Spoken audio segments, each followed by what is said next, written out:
Co vás minulý vztah naučil? Naučil ma stanoviť si hranice a naučil ma obrovskú sebahodnotu, pretože to bol vzťah s toxickou partnerkou s narcistickou poruchou, takže to bolo ako extrémne, ale doviedlo ma to do stavu, keď som musela zapracovať na sebe a zistiť, že vlastne ten vzťah je len obrazom mňa samej a zistiť, čo mi to zrkadlí, takže som prešla brutálnou transformáciou a som za to veľmi vďačná. Takže to pomohlo. Určite áno. Co byste dnes vzkázala své bývalé partnerce? Že jej ďakujem.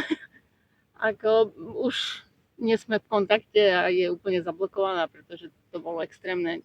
Kto mal vzťah s narcisom, vie, že to je šialené, že tam už spochybňujete sami seba. Ale ak by som na takej tej nejakej psychickej úrovni, tak jej odkázala, že jej ďakujem. Zeptám se, představa budoucího partnera, co tě na člověku třeba zaujme jako první?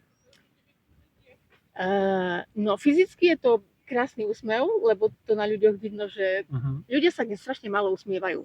Spíš sa mračí. Áno, strašne sa mračí, kúkajú do mobilov, to je strašné. Čiže niekto, kto je prítomný psychicky, že vidíte, že niečo mi do mobilu, ale ide a si vníma okolie a vníma svet.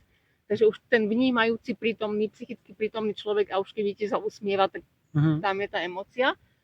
A nejak akože vlastnosti, tak niekto, kto už má spracované svoje traumy, svoje nejaké vzorce a pracuje na sebe emocionálne, psychicky, energeticky, duchovne, akokoľvek.